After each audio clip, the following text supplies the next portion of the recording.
We'll step away from events in Canberra right now, though, although our next guest might have some advice for MPs because he's about to talk about taking on a massive challenge, a very different kind of challenge. Our performance coach, Andrew May, has just returned from an attempt to swim the English Channel, an undertaking that initially filled him with fear. It says fear. I think we mean to say terror. How do you train for such a feat, especially if you have a degree of self-doubt? Andrew May joins us now. Andrew, good morning. Good morning, especially if you're a non-swimmer, but there is a lot going on in Canberra, so a fair bit of fear. So let me ask you, it was an attempt at swimming the English Channel. Did you swim it? Yeah, we did it. It was in a relay. This goes back to October last year when Natasha Moore, a colleague of mine at KPMG, rang me up, Virginia, and it was one of those phone calls. I thought she was joking, and she said, I'm entering you in this English Channel swim. I said, no, what are you really doing, Tash? She said, no, mate, I'm entering you in the swim. And I said, well, what if I don't? And I can't say on live TV what she said, but it was akin to, I think you better stop talking about, stretching yourself and actually do something to get out of your comfort zone. Yeah. So that was a 7 or 8 month journey, and we swam it on the 2nd of August. It took us 12 minutes and 53 minutes. It was 27 nautical miles. 12 minutes and... 12 hours. Oh, thank you. Yeah, so I'm still waterlogged. Yeah.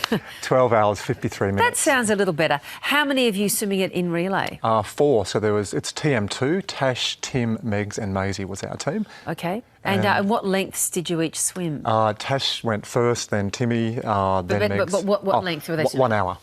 Oh, so it wasn't measured in distance, just 1 hour of swimming and then swap? Yep, then you swap, yeah. All so right. the faster you swim, the less swims you have. And it's cold, it's freezing. You're talking to me really like a non-swimmer. Well, that was me. Like, I, as a swimmer, I make a really good runner and a better cyclist. We're talking distances, not times. So, but what distance did you end up swimming, do you think? What did it end up being? The boat driver, Andy, from Dover, who is a lovely English chap, 27 nautical miles, which is 50.1 kilometres. But each of you, what did you end up swimming? About 15 each. Okay, yeah, fantastic. Yeah, that's a hell of an effort. 33.4 kilometres as the crow flies, but with tides and shipping lanes. Of course, and yeah. I think we've got, so there's the map. Who was that going radically off course? That was me. When we had a strong tide, especially that last little hook, because you can't just go straight. Yeah, look at that. What's the water like? Terrible. It's full of these little stingers and you Jellyfish. swim, in really big ships. Like really big ships. You have to duck those. And the temperature's about 15 to 16 degrees. That photo there... There's a shocked-looking guy. Yeah, that's There's a guy who says he's never getting in the water again. I had an anxiety attack on this, so it really has stretched me out of my comfort zone back about a month before we did the swim. Yep. We went down to the New South Wales South Coast, 5 a.m. in the morning. Yep. Pitch black. I was told to dive in first. 300 metres into that swim, I just had this wave come over me in Virginia. It was like, why am I doing this? And I'm not a swimmer. And it was a real sliding door moment. So I had to get my stuff together and then move forward. So it's got me out of my comfort zone. And that's the point of talking today for our viewers. And I want to set one for you and Michael down the track. How do I have to tell you? You don't get to set anything for me. Come on. It's awfully nice having you, but you don't get to set a damn thing. Well, I didn't set this. Natasha did. And it's... Well, you're the dope who said yes. She appealed to my ego, my sense of adventure. Yes, it doesn't work with me with ego. But the point on the segment this morning is, rather than just training to get fit, try and think of a goal. So whether it's a fun run or a swim, it's a great way to stretch. I'm happy to talk about goals, but I've got a few more questions about the swim before we move on. So the journalist in me is not quite satisfied.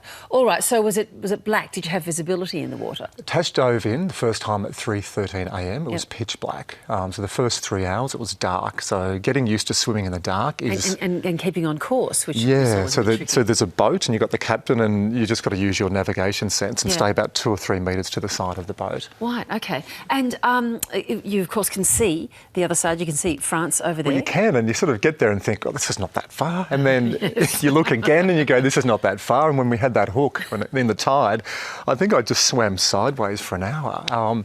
It was a really interesting experience. Tell me about that panic attack that you had leading up into this swim, because I think it's an interesting part of the whole idea of challenging yourself, getting yourself out of your comfort zone. We all have those moments. You said you had to get your stuff back together. You used another word, but that's fine. How did you do that in that moment in the water? Yeah, it's a really what form does that take? Question.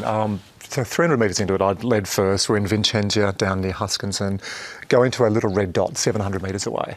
And it was cold, it was freezing, and I just had this wave and I lost that coherent thought. And I wanted to turn back. So I just dog paddled for a while, You said, breaststroke. okay, yep. And I just used a mantra. I said, stay calm, stay relaxed, you can do this. And I thought of two things. One is I thought of my children. Like, what am I going to say to Mickey and Archie? You know, Daddy got scared and couldn't do it. That's all right. And the second thing is we actually did this to raise money and set up a legacy for Soldier On. Yep. And I thought about all those wonderful men and women who, you know, defend our country. And I actually just turned in, look, I can do this. I can get through this. You know, this is not really that scary. So I just breathed and got through it. So just to wrap up this morning, tell me finally then, why should we all consider setting some really big, out of our comfort zone exercise or physical goal? What's the point? I'm not swimming again. Not like this. A one-off goal. What it has done is it's woken my brain up. It wasn't a body activity because you tease me that I love fitness. I'm a bit addicted to it, but it was doing something different, way out of my comfort zone. I felt stretched. I felt fear.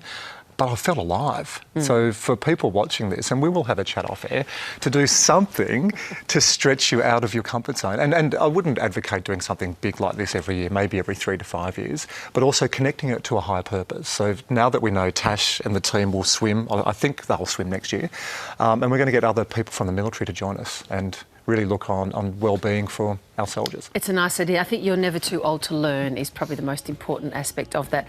Good on you. Nice to see you, Andrew. You're going to join us next year? Great to see you. No way. Great to see you in one piece. Thanks so much. Nice to be dry.